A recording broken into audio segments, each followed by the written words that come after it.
When everyone sleeps, I walk to the square and look at the sky. The stars still move, even though everything here has stopped. If I stretch my arms, I can trace their paths. Mercury, Venus, Earth, all spinning together like friends in a slow eternal dance. Down here, we stumble, lie, and destroy. Up there, they move without cruelty. I once told them that universe keeps rhythm, that harmony hasn't died. But they laughed, and I understood then. To see order in a broken world, it is to be alone forever. Cause I see the stars move, gently, endlessly, as if they know something we have forgotten. That is Valuska, the gentle fool, the stargazer, the only pure soul in Krasnahorkai's dark universe. He is not a philosopher. He is not a hero. He is simply awake in a world that has fallen asleep. To understand the melancholy of resistance is to walk into a decaying town, a town where time feels heavy, where truth has lost meaning, and where people move not out of hope but habit. Krasnahorkai once said that every sentence he writes is a struggle against chaos, and nowhere is this move visible than in this novel, a book that reads like an elegy for civilization itself, published in 1989 at the twilight of Cold War. The Melancholy of Resistance is set in an unnamed Hungarian town, but the setting feels universal.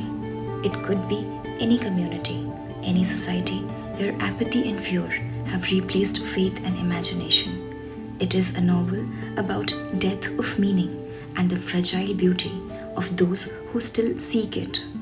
It's about how societies collapse, not through invasion, but through inward corrosion. The story begins when a mysterious circus arrives in the town, carrying with it a massive preserved whale, a grotesque, dead creatures displayed as a wonder. But it is not just a circus attraction. In Krasnahorkai's hands, it becomes a symbol of the decaying sacred, a body that once swam freely in the ocean depths, now lifeless, confined in glass, paraded for spectacle. Alongside the whale comes the prince, a silent, terrifying dwarf whose mere presence stirs unrest among the townspeople. He does not speak, yet his aura releases something dormant in the crowd. Their repressed violets, their yearnings for order, their hunger for meaning. The town, already fragile, begins to fracture, and from this fracture, the novel's moral architecture, a portrait of three souls reacting differently to chaos. Valuska, the fool who believes in cosmic harmony.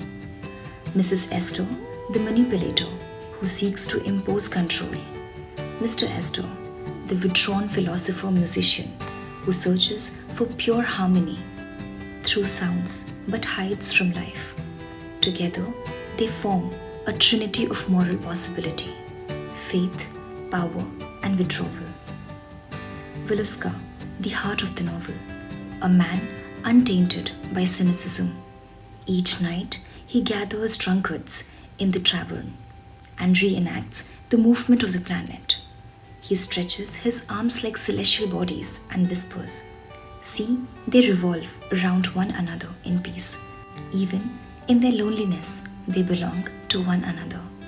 For the townspeople, he is cosmic, perhaps mad. For us, he is holy, like the prince in Dostoevsky's The Idiot. Because both represent pure goodness in a corrupt world. Their tragedy is that goodness in the modern age appears as foolishness. They do not know how to lie or manipulate. They see orders where others see only chaos. and in societies driven by fear, the pure are punished first. Meanwhile, Mr. Estor, the aging scholar, lives in self-imposed exile. He once studied music, but abandoned it when he realized that perfect harmony does not exist. He spends his days analyzing notes, convinced that somewhere there must be a tone that unites all together into one eternal chord. He is the intellectual counterpart to Villusca's innocence, a man who sees the same truth but lacks the heart to believe in it. His despair is metaphysical. He has discovered that the universe is discordant and can no longer bear to live within it. Mrs. Estor, his estranged wife, is Villusca's opposite, cold, disciplined, rational. She dreams of purging the town of confusion. She believes that human beings are too weak to manage freedom and thus must be ruled by logic, fear, and hierarchy. When the prince's presence ignites unrest, Mrs. Estor uses it to establish her new order. She aligns with the mob, manipulates their fear, and transforms chaos into control. If Villusca is faith with power, Mrs. Estor is power without faith. Through her, Krasnohorkai reveals the most dangerous idea of all, that authoritarian order is born from collective despair. People do not follow tyrants because they are strong. They follow because they are tired of meaninglessness. The riots that follow are apocalyptic. The whale becomes a grotesque monument, its dead eye staring at the flames consuming the town. Villusca is beaten. Mr. Estor retreats further into solitude, and Mrs. Estor rules a dead calm. By the end, the prince vanishes, leaving behind only wreckage. It's as if evil itself does not need to stay. It only needs to awaken what is already within us. The townspeople, though freed from the prince, remain hollow. No one knows what to believe anymore. The great whale is taken away. The town returns to silence, but not peace. Okay, so what exactly is Krasnohorkai trying to tell us? Beneath the surface of the story lies an existential drama, the same philosophical terrain explored by Camus, Dostoevsky, and Kafka. Like Camus' The Plague, the novel shows how crisis reveals the soul of a community. Like Dostoevsky's The Possessed, it explores how ideology replaces faith. And like Kafka's The Trial, it portrays a world where meaning itself has collapsed. For Krasnohorkai, the modern condition is not merely political, it is metaphysical. We have lost not just belief in God, but belief in order itself. And when cosmic harmony is gone, what replaces is not freedom, but confusion, noise, and violence. The whale, the dead sacred, is the perfect image for our age. We preserve the body of wonder, but the spirit has left. From The Melancholy of Resistance, we learn several timeless lessons, not through moral preachings, but through quiet observations. When Mrs. Estor imposes order, she creates tyranny. When Villusca lives in harmony, he becomes hope. The difference lies in spirit, not system. The town's downfall begins not with invasion, but with exhaustion, the fatigue of people who no longer believe in anything. In a cynical world, to be kind, honest, or idealistic seems like naivety. Yet, as Villusca teaches, it is the only form of genuine resistance. When we stop believing in any larger purpose, whether divine, moral, or communal, we open the door for nihilism and manipulation. The novel ends not with triumph, but persistence, the refusal to give in to meaninglessness, even when meaning cannot be found. Resistance is not victory, it is endurance. So, why does this story matter today? Because the world of melancholy of resistance is our world. We too live surrounded by noise, spectacle, misinformation, and a growing loss of shared meaning. Our circus may not bring wail, but our media, politics, and culture often performs the same role, turning tragedy into entertainment, truth into opinion, community into fragmentation.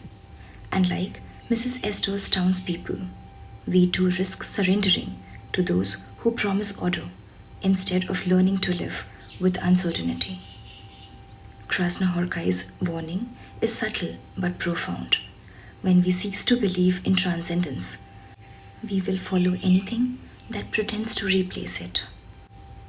In the novel's closing pages, Valuska stands alone, battered, exiled, and forgotten. Yet, in his mind, the stars still move. He whispers, maybe they still move for us, even if we no longer deserve it. That single sentence carries the moral universe of the book. It tells us that even when faith collapses, the act of believing, the act of looking up, remains sacred. Valuska's solitude becomes a symbolic of the artist, the thinker, the dreamer, the believer in an age that laughs at belief.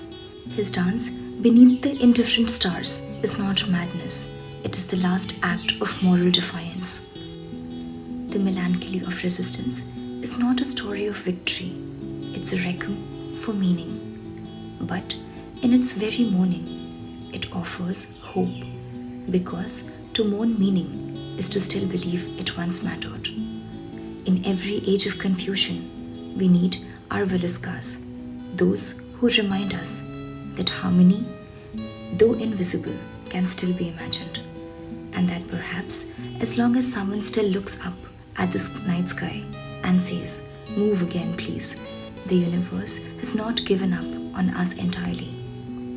We are all, in our own way, wandering through dying town, dragging our veils of memory and loss. But if we resist despair, even resistance becomes a kind of grace. When fire die and circus leaves, only silence remains. And in that silence, the faint echo of footsteps, Valuska's footstep, the fool, the dreamer, the last believer. Remember Valuska whenever you find yourself in a silent town, when the music of the world seems to have stopped. Remember the dance of the stars and know that solitude is not the absence of connection, but the quiet space where the universe still speaks to those who have not forgotten how to listen. Valuska is not wise in the way world understands wisdom. He is what literature calls the holy fool, a being whose innocence becomes his vision, whose simplicity exposes the sickness of the intelligent. The holy fool appears again and again throughout human storytelling. Dostoevsky's Prince, Camus' Absurd Man, and here in Krasnohorkai's Valuska, a man who sees harmony in a world deaf to it. The holy fool does not fight despair by denying it. He accepts it fully and still somehow believes.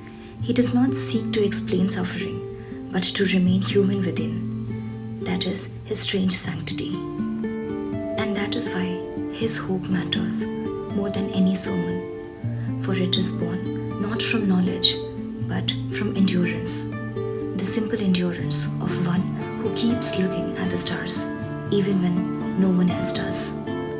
Krasnohorkai's fiction is a cathedral of despair, but not the kind that destroys. It is a despair that exposes, that strips bare, until only truth remains.